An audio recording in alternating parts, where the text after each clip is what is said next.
Hai semua, gua Wasa. Ya, megangnya OnePlus sebenarnya, tapi bukan mau bahas OnePlus. Di sini ada OnePlus, ada Pixel 6, sama ada iPhone. Karena menurut gua ketiga handphone ini ada hubungannya dengan nih, Nothing Phone 1. Akhirnya gua megang juga seperti ini wujudnya. Cuma ini kelihatan sobek kayak gini. Ini dari bea cukainya. By the way, ini produk gue dipinjemin sama toko HP dia. Ya dipinjemin karena aslinya gue mesen yang warna putih, tapi belum datang warna putihnya karena overhype sih sebenarnya. Mereka juga lagi mesen di tempat atau di websitenya si Nothing itu kayak rebut-rebutan. Jadi masih suka kehabisan yang warna putihnya. Sebelum bahas unboxingnya, teman-teman juga gue yakin udah ngeliat pastilah tentang video unboxing handphone ini ya. Apalagi teman gue trending videonya.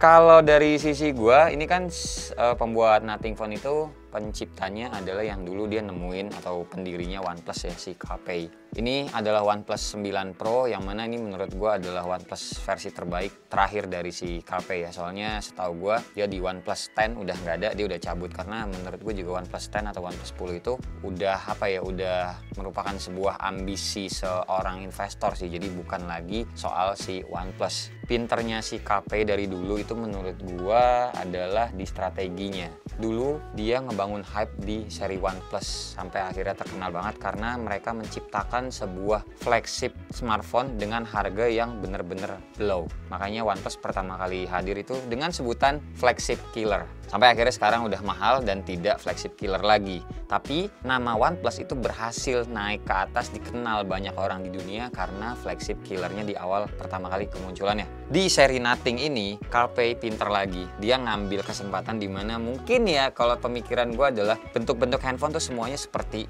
gitu aja. Dan susah juga sebenarnya mau bikin suatu pola yang aneh-aneh. Akhirnya dia berencana atau berpikir kita bikin transparan plus ditambah lampu-lampu. Yang mungkin juga itu terinspirasi dari casing-casing handphone Nokia zaman dulu yang ada lampu-lampunya ya. Alhasil buat teman-teman yang penyuka desain dan saat dunia itu ibaratnya jadinya penasaran sama handphone ya. Padahal ya bentuknya itu mengkotak persis seperti iPhone. Baik pinggir-pinggirannya dan yang kalau gue lihat juga antena di frame-framenya juga sama persis atau mirip lah. Terus kalau ngomongin jeroannya, si Carpe tidak bisa lagi atau mungkin dia sebenarnya bisa tapi nggak mau menyebutnya dari awal launchingnya Nothing Phone ini yang pertama ya, nggak mau flagship killer. Tapi dia ngeluarinnya malah pakai chipset yang mid range tapi yang high classnya 778G Plus. Jadi di atasnya 778 yang biasanya kita tahu di Samsung Galaxy A52s misalkan yang harganya itu sekarang udah murah di under 5 jutaan ya. Sedangkan kalau si Nothing Phone ini mereka menjualnya dari harga 7 sampai 8 jutaan tergantung storage. Ada yang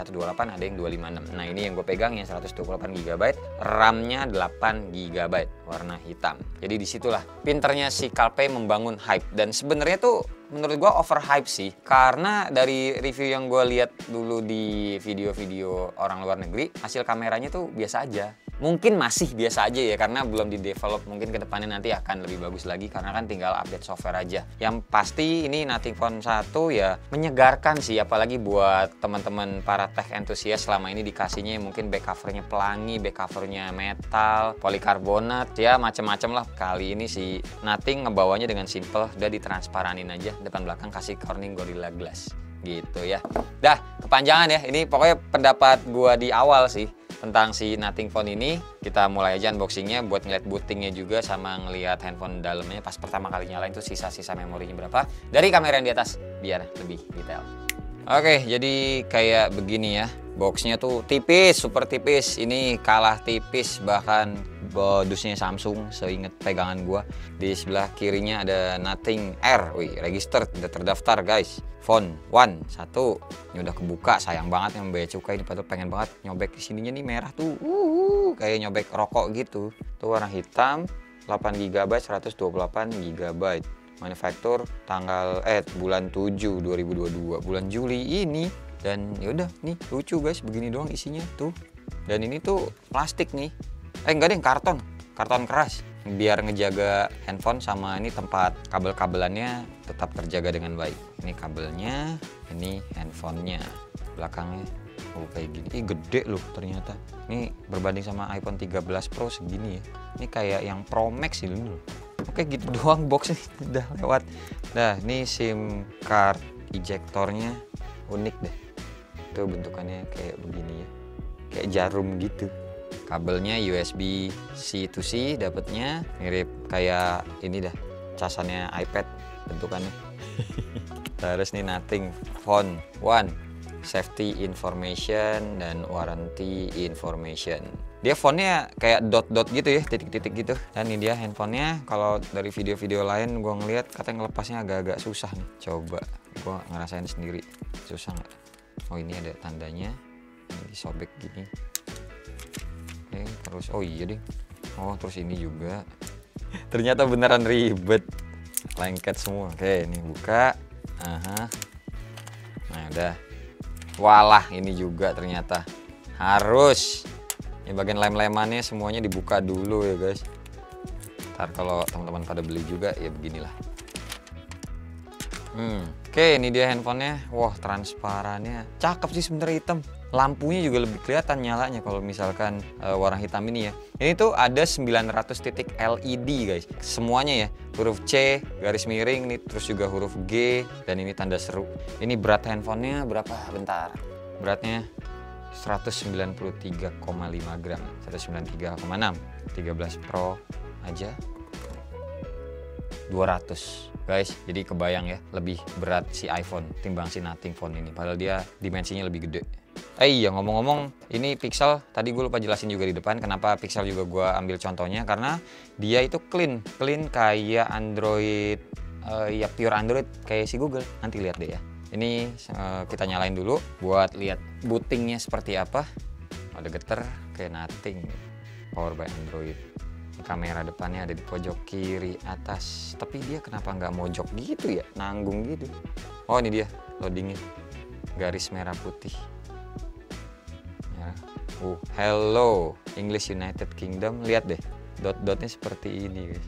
Oke ntar dulu sebelum lanjut, balik dulu nih interface bodinya tuh kan, garis antena 2 di atas nih, lubang mic nih, garis antena lagi 1, tombol power, terus di bawah nih ada SIM tray-nya, mic lagi, port Type C, terus speaker nih, speakernya juga dual ya, dan antena lagi. Total antena ada 1, 2, 3, 4, 5, 6, 7. Kita lihat yang iPhone, bagian atas ada 1, 2, 3, 4, 5, 6. Oh banyakan Nothing ternyata daripada iPhone ya garis antenanya. Oke SIM tray-nya lupa gue lepas dulu ya. Ada karet warna merahnya juga, ada rating IP/IP-an ya. SIM 1, SIM 2. Oke nggak bisa micro SD ya, cuma 2 nano SIM card aja. Oke setting dulu. Hello, kita lanjut connect to mobile network. Gua nggak ada, jadi kita pakai WiFi dulu yang di rumah. Oke udah masuk nih, getting ready dulu. By the way ini udah dikasih anti gores guys dari bawaannya. Tuh ada cowakan di lensa depan, terus ada cowakan lagi di sininya nih. Ini kayaknya sensor gitu sih. Dan tadi gua ngetik password WiFi, langsung berasa swear ini handphone vibrate-nya enak guys. Dia LED-nya cuma 1 ya. Tuh, ini mic nih, lubang mic. Terus ini LED-nya. Terus ini juga nanti bakalan nyala nih warna merah kalau kita lagi ngerekam. Oke ini di setup fingerprintnya ya, mau unlock ternyata setupnya seperti ini guys. Tuh gue coba kanan kiri ya jempolnya ya. Jadi 1 kali register buat 2 jempol. Rata-rata sih dari yang kebanyakan gue coba di handphone Android yang bisa kayak gini pada bisa semua sih. Jadi registernya cukup sekali aja tapi bisa 2 jari gitu loh. Ya ini dia home screen utamanya, berwarna merah ya, dan kelihatan juga bezelnya itu emang agak-agak tebal tapi rata semua. Terus tadi gue udah nyobain pegang-pegang juga, ternyata guys ini gedenya sama juga persis kayak si Pixel 6. Kanan kiri atas bawahnya sama, tapi kalau sama OnePlus dia lebih gendut sih. OnePlus lebih ramping. Oke terus ini kamera belakangnya juga dua-duanya 50 megapiksel, lensa utama sama lensa ultra wide. Terus lensa depannya sendiri dia itu 16 megapiksel. Fingerprintnya secepat ini, kanan bisa, kiri bisa juga. Tadi kita sekali nge-tap doang ya buat 2 jari yang sama. Terus ya bener ini tuh kayak Pixel ya, Androidnya ya murni banget gitu loh, sesimpel ini doang. Nah ini pas pertama nyalain ada 26 aplikasi yang minta di-update. Habis itu untuk memori atau storage yang termakan ada 16 GB untuk sistemnya, which is kecil banget ya. 16 GB biasanya tuh 20-an giga ke atas kalau sistem-sistem Android di smartphone yang lain. Terus gue juga udah nge-install tadi sensor box. Nih ada beberapa sensor yang tidak ada, orientasi sensor nggak ada, temperatur sensor nggak ada, sama pressure sensor juga tidak ada. Terus lanjut lagi Antutu sama yang itu gue belum ngetes, nanti aja lah gue mau ngasih tahu ke teman-teman hal lainnya dulu. Kayak misalkan nih, ini turunin ke bawah tuh 2 kali juga sama kayak Pixel, sama kayak Android murni. Terus ini ada opsi untuk pilihan glimpse-nya, tap on off, tapi kalau mau masuk ke lampu LED belakangnya, glimnya itu ya ditahan aja tuh, mau di off atau di on in kayak gini. C garis miring G I apa ya, Carpe sayang Google gitu kali. Terus ini ya ringtone-ringtone-nya, kalau teman-teman lihat ya gini. Jadi ini, nah kalau yang ini previewnya kayak gimana gitu ya, wah, nyambung juga sama belakangnya. Terus juga nih kalau manggil Google Assistant dia juga nyala, flip to grip juga ya bisa nyala diginiin gitu ya. Terus apa namanya, ngecas, wireless reverse juga bisa. Nih battery share di onin, terus udah nih si TWS nya sendiri kan bisa wireless juga tuh. Widih, keren ya. Ada lampu titik merahnya juga di TWS nya nyala ya, kalau dilepas tuh mati. Oke lanjut, terus nih buat recent apps nya juga nggak bisa di clear all dari sini karena ya biasa Android murni emang kayak gitu. Kalau temen yang biasa pakai Pixel juga pasti tahu lah kan, jadi mesti di scroll dulu paling kanan sampai ada clear all-nya di sini. Terus kita ke bagian setting, mau ngasih lihat untuk bagian ininya display refresh rate-nya 120 Hz kalau dicentangin, tapi kalau di off-in dia 60 Hz gitu. Ya 120 aja lah biar maksimalin aja. Baterainya 4500 by the way, dan ini kecepatan ngecasnya atau kemampuan si handphone ini sendiri dia sanggup sampai 33 watt. Nanti di video reviewnya gue bakal bahas lebih lanjut kayak Antutunya juga sama gamenya. Dan ya yang akan gue bahas warna putih sih, nggak akan yang hitam ini hitam cuma pinjaman doang, jadi nggak berani gue papain juga. Paling ya abis ini teman-teman lihat contoh foto sama video yang gue berhasil dapetin.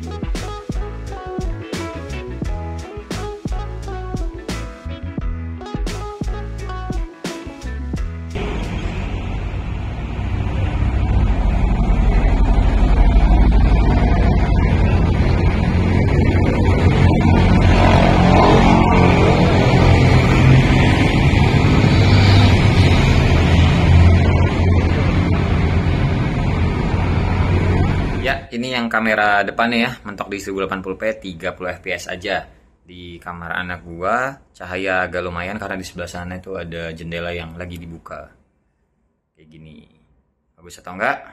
Ya silahkan nilai sendiri. First impression dulu lah kayak gini. Oke guys, lanjut lagi. Oke, tadi udah lihat contoh foto videonya, bagus sih, lumayan lah ya untuk handphone yang masih dibilang baru pertama kalinya. Ini juga lensanya ada cuma lensa normal sama lensa ultra wide. Ini yang 0,6 kali, dia itu bisa makro. Tuh, segini makronya. Sedangkan kalau kita pindahin ke 1 ya, tuh kagak kelihatan, kagak bisa. Ini 2 dan seterusnya sampai berapa nih ya?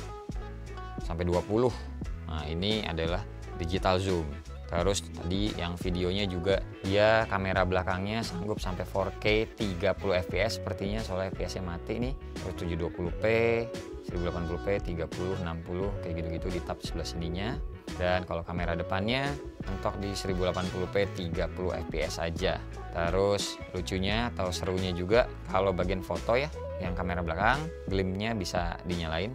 Ini flashnya on. Nah tuh flash on, selalu on. Opsinya seperti ini. Kalau klik lagi dia glimpse-nya tuh, jadinya yang nyala terus. Terus nih kalau teman-teman video ya, terus pakai lampunya yang glim, nih pilihannya juga di sini. Ini kalau kita ngerekam, lihat deh, ada lampu titik record menyalanya warna merah. Seru ya. Tapi bisa di off-in juga, terserah sih mau di on apa di off-in. Nah terus untuk foto juga di bagian setting, gua nggak nemu ini guys, nggak nemu watermark. Sama kayak Pixel juga nih, Pixel, Samsung yang flagshipnya, dan iPhone juga ya. jadi tidak ada watermark. Dan di bagian kamera juga ini ada 12 megapiksel karena defaultnya teman-teman kalau mau ubah ke 50 diklik dulu. Tuh, jadi buat ngehemat storage juga sih, nggak yang 50 megapiksel terus, jadi 12 secara defaultnya. Terus ini ada pilihan slow mo, lensa 1, lensa 2 zoom gitu. Kemudian ada lensa portrait juga. Ini f-nya, bokehnya bisa teman-teman atur. Terus di bagian more nggak ada banyak sih, cuma time lapse, panorama, makro, sama expert aja. Nah expertnya ini kalau dipilih tuh ada kayak gini ya. Oke, by the way ini kalau ngerekam video, nggak bisa ke ultra wide. Oke, cuma digital zoom doang. Tapi kalau ngerekamnya dari ultra wide nggak bisa diapa-apain. Atau gara-gara ini kepencet, coba gue ubah ke 1080p 30 fps. Ultra wide juga nggak bisa. Kalau lensa satunya 1080p 30 fps juga rekam, ya nggak bisa pindah lensa. Ke lensa depan aja nggak bisa, ke lensa ultra wide juga tidak bisa. Udah sih, paling segini aja ya. Ya kesimpulan gua buat handphone ini di awal sebenarnya balik lagi ya, overhype sih. Kameranya bagus tapi belum masuk ke ranah flagship. Tapi ya nilai jual utamanya ya di sininya, di bagian back covernya. Wajib nih buat teman-teman yang tim casing nanti ke depannya ya pakai casingnya pasti transparan. Kalau pakai casing anjay yang gelap ya salah banget. Dan menurut gua fix sih cakepan yang putih ketimbang yang hitam ini. Kalau yang hitam ini kerasa kayak maksa aja sih kalau menurut gua ya.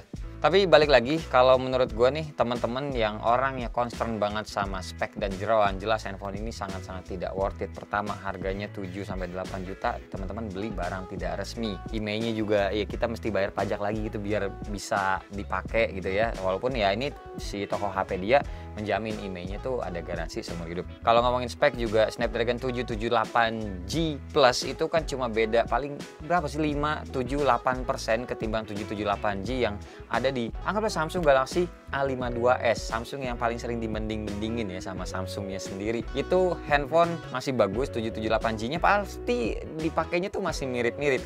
Ambilnya Samsung aja, garansinya resmi, anti air juga. Terus ya di harga jual kembali juga masih bisa lebih bertahan ketimbang handphone ini. Tapi buat teman-teman yang mungkin orang yang fashionable, anti mainstream, ini handphone belum ada lawannya sih sampai saat ini ya.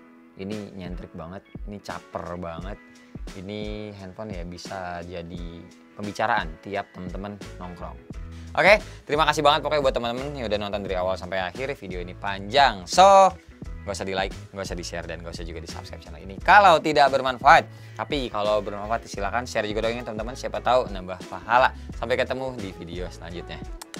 Bye bye, cheers.